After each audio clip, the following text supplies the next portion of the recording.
wassalatu wassalam ala sayyidina Muhammadin wa ala alihi washabihi amma ba'd. Terhormat kepada Bapak dosen dan juga terlupa kepada kawan-kawan semua yang saya banggakan. Saya di sini Fawaz Akmal Rahman akan insya Allah akan sedikit mempresentasikan mengenai sikap optimis, yang dimana ini nilai yang terkandung dalam Az-Zumar ayat 53. Pada presentasi kali ini terdapat beberapa pembahasan ya. Yang pertama yaitu mengenai pembacaan teks dan terjemah. Yang kedua ada asbab an-nuzul. Yang ketiga hukum tajwid. Keempat elaborasi isi kandungan tajwid. Dan kelima itu proses pembelajaran, dan yang terakhir itu kesimpulan. Baik. Sebelum kita masuk ke dalam pembahasan inti ya, sebelumnya saya mau kita membaca bersama-sama ayat dari surat Az-Zumar ayat 53. Jadi antar saya membacakan terlebih dahulu, kemudian teman-teman semua memulai kembali ya. Siap. A'udzubillahi minasyaitonirrajim. Bismillahirrahmanirrahim. Qul ya ibadiyalladzina asrafu ala anfusihim la taqnatu min rahmatillah. Innallaha yaghfiru dzunuba jami'a innahu huwal ghafurur rahim.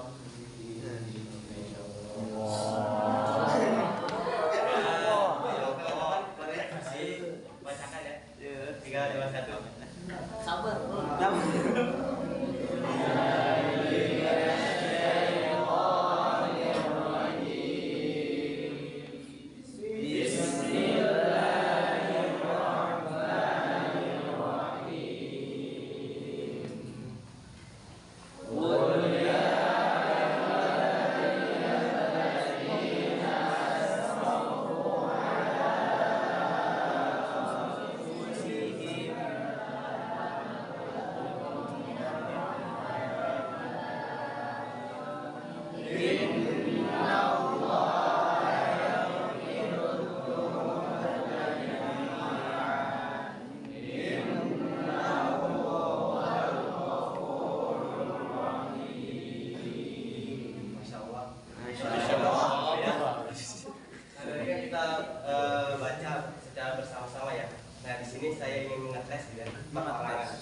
Jadi saya akan pilih salah satu dari ikhwannya dan juga salah satu dari akhwatnya. Ya, Ya, dari ikhwannya dulu nih. Pertama saya ingin memilih Kang Fahmi. Silakan. Boleh dibacakan.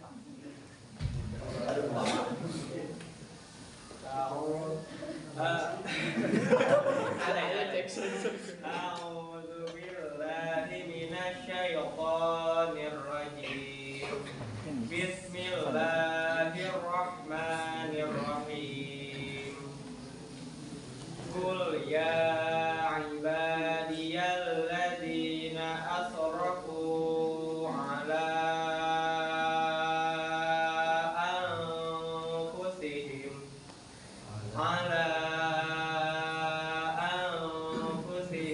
la taqnatu min rahmatillah.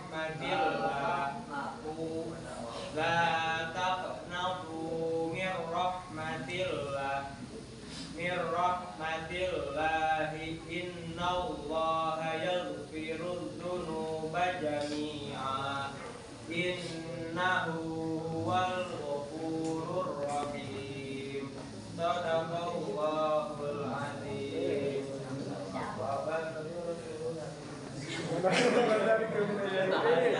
Selanjutnya dari akhwatnya boleh dibacakan oleh Mbak Evi.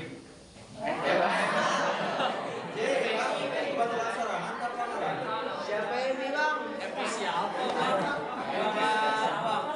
Siapa, Pak? Epi siapa? Oh, my Epi. Orang kajian sih.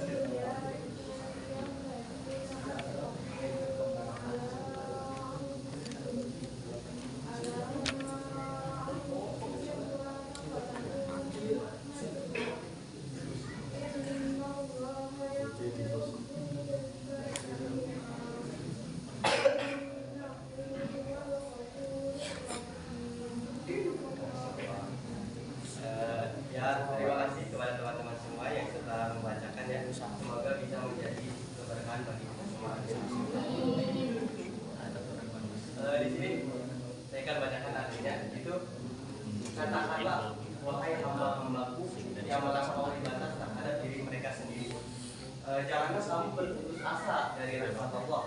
Sesungguhnya Allah mengampuni dosa-dosa semuanya. Sungguh dialah yang maha pengampun dari maha penyayang. Ya. Dari ayat ini ada sebab turunnya itu. Dari Ibnu Abbas meriwayatkan bahwasanya ayat ini diturunkan kepada penduduk Mekah yang pada masa itu mereka sedang berbincang gitu ya, bahwa Muhammad itu telah menyatakan kalau misalkan orang-orang yang menyembah berhala dan juga orang-orang yang membunuh jiwa yang diharamkan oleh Allah untuk membunuhnya itu tidak diampuni dosanya gitu. Lalu mereka bertanya gitu, lantas bagaimana kalau misalnya kita mau hijrah gitu, kita mau bertobat kepada Allah, sedangkan kita sudah melakukan dosa-dosa tersebut. Maka dari itu Allah menurunkan ayat ini sebagai jawabannya. Dan selanjutnya juga ada dari Ibnu Umar, beliau meriwayatkan bahwa ayat ini sebenarnya diturunkan kepada Ayyas bin Abi Rabi'ah, Walid bin Walid, yang seseorang muslim yang bersama dengan mereka, di mana mereka ini merupakan orang Islam ya gitu, kaum muslimin. Namun mereka tergoda imannya untuk melakukan maksiat gitu, melakukan dosa. Namun mereka akhirnya dihukum dan menyadari itu akan hal itu mereka bertobat. Namun tidak selang lama gitu ya, mereka kembali melakukan dosa gitu. Maka Ibnu Umar berkata, Allah tidak menerima amalan dari mereka, orang-orang yang masuk Islam kemudian meninggalkan agamanya karena azab yang akan menimpa mereka. Nah, dengan bersamaan itu ayat ini juga turun gitu. Dan ketika Ibnu Umar mendengar ayat ini gitu, beliau menuliskan bahwa ayat ini dan mengirimnya kepada mereka, yaitu ya tadi Ayyas bin Abi Rabi'ah, Walid bin Walid dan seorang muslim yang bersama mereka. Dan akhirnya mereka pun kembali bertobat kepada Allah dan kembali masuk Islam.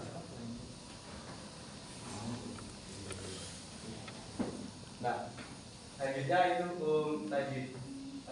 Dalam setiap bacaan dalam Al-Quran itu pasti ada tajwidnya ya. Di sini saya akan membahas 3 hukum tajwid yang terdapat dalam ayat tersebut. Yang pertama ada alif, ada idgham biguna, idgham bilaguna dalam lafaz nirmatillah. Kenapa disebut idgham bilaguna? Karena adanya nun sukun bertemu dengan salah satu huruf idgham bilaguna, yaitu lam, yaitu ro. Bagaimana cara membacanya? Yaitu dengan dibaca secara lebur antara nun mati ini dengan huruf ro tanpa adanya guna gitu. Jadi mirroh gitu, mirroh matillah. Siap. Kaidahnya filami warro la bigunatin lazim. Selanjutnya itu ada alif lam samsiah yang terdapat pada lafaz yaghfiruz dzunuba. Ini karena adanya huruf ro bertemu dengan alif lam yang setelahnya merupakan salah satu huruf samsiah, yakni za gitu. Dan cara bacanya itu dengan idgham dan masuk ke huruf za gitu. Jadi yaghfiruz dzunuba. Kan kalau minta pemarian lamnya kebaca ya. Nah, kalau misalnya di bertemu dengan za ini jadi masuk ke za-nya. Yaghfiruz dzunuba. Kaidahnya itu kanihima idghama fi arba'in wa asrati aidan wa radduha fa'i. Dan itu yang kedua. Dan yang ketiga itu ada bantuan yang terdapat pada lafaz jami. Kenapa disebut madiwat? Karena adanya huruf ain yang berharokat fathah tain itu dibaca waqaf gitu. Ini cara bacanya dibaca 1 alif atau 2 harokat. Ya, jadi jami Kan kalau misalnya di sana kan jami'an gitu. Ini jadi jami'a. Ya banyak jami'a. Untuk kaidahnya itu bal ayyu harfin ghairu hamzin aw sukun. Ya ba'da madin fatabi'iyat yakun. Itu hukum tajwid yang terdapat pada ayat tersebut. Nah, selanjutnya pembahasan inti yakni mengenai elaborasi kandungan ayat. Pada isi kandungannya ini, ayat ini menjelaskan bahwasannya Allah memerintahkan kepada Rasul untuk menyampaikan kepada hamba-hambanya bahwasanya janganlah kalian berputus asa dari rahmatnya, karena Allah itu akan mengampuni segala macam dosa dan seberapa banyak gitu dosa yang mereka lakukan gitu. Karena sungguhnya Allah itu Maha Pengampun lagi Maha Penyayang. Pada tafsir Marabi dijelaskan bahwa dalam ayat ini Allah menyebutkan rahmat dan keutamaannya terhadap hamba-hambanya itu ampunan. Jadi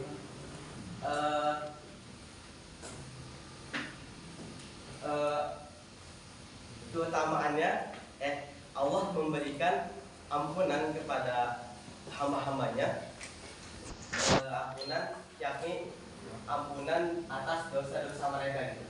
Di mana ini merupakan salah satu bentuk perwujudan dari asma Allah yakni Maha Pengampun gitu.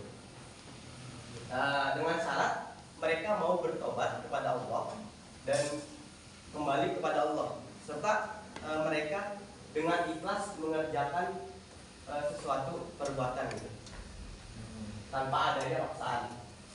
Nah, hal tersebut yaitu ampunan ini ditujukan sebagai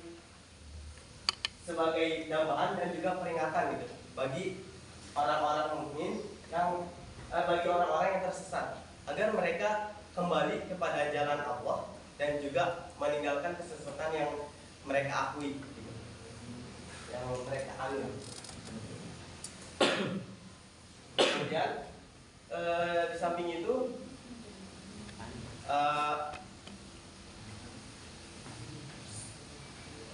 dalam kitab tafsir Al-Mawardi di dalamnya menjelaskan dari segi lafaz gitu.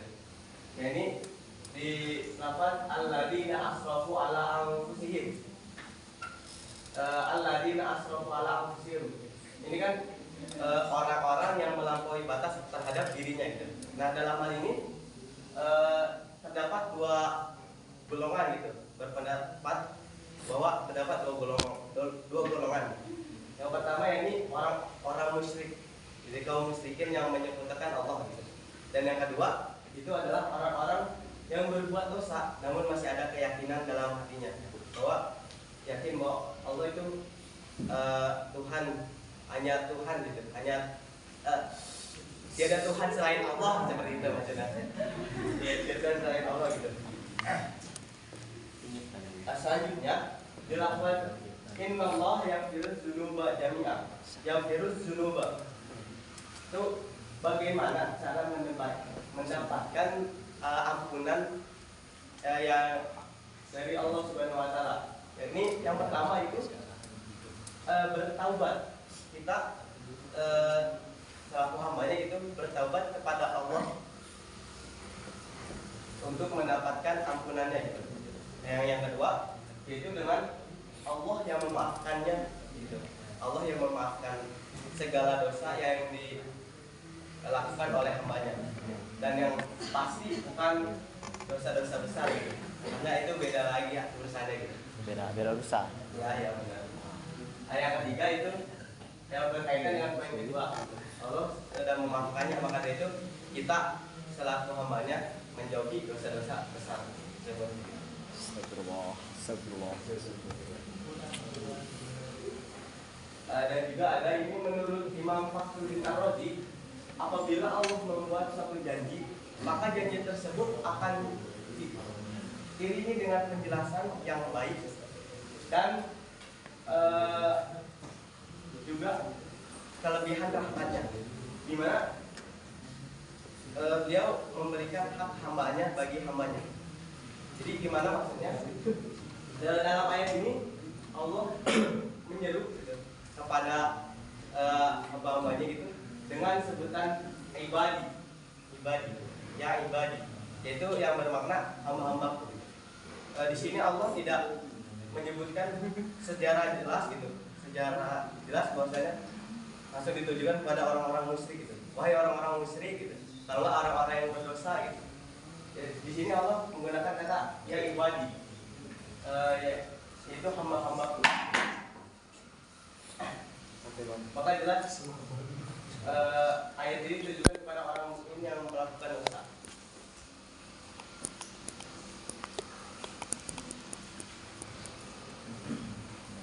Maka kita selaku hambanya itu harus memerlukan yang namanya sikap optimisme. Di mana saya melansir dari artikel yang bilang merawat optimisme, pengarangnya mengatakan bahwa seorang yang beriman itu selalu optimis, tidak ada ruang pesimis tidak ada ruang dalam artinya itu pesimis. Jikalau ia mendapatkan cobaan, akan dijadikannya sebagai sebuah latihan untuk menjadikannya ia menjadi lebih baik lagi gitu. Yang tadinya baik menjadi lebih baik lagi.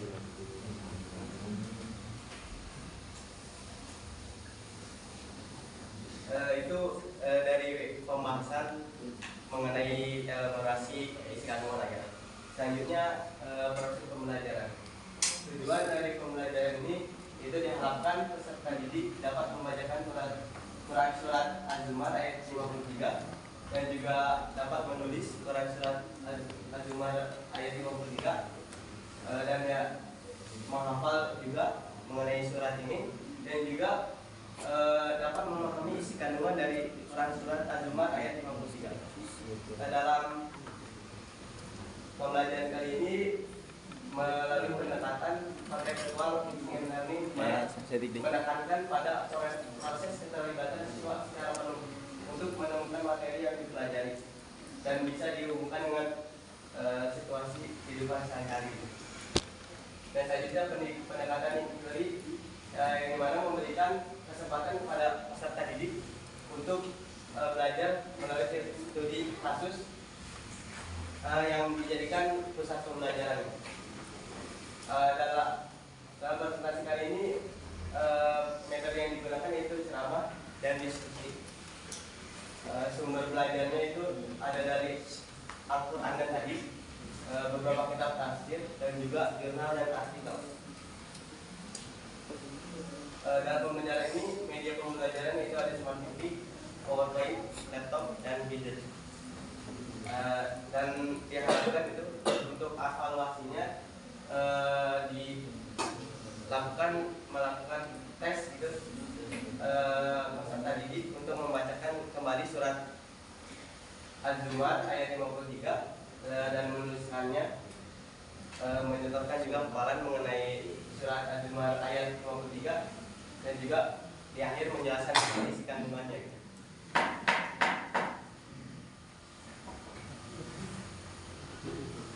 Baik, di akhir kesimpulan ini dapat kita tarik kesimpulannya yaitu janganlah kita berputus asa dalam meraih rahmat Allah dan Allah akan mengampuni segala macam dosa. Oke, itu yang bisa saya sampaikan. Assalamualaikum warahmatullahi wabarakatuh. Waalaikumsalam warahmatullahi wabarakatuh.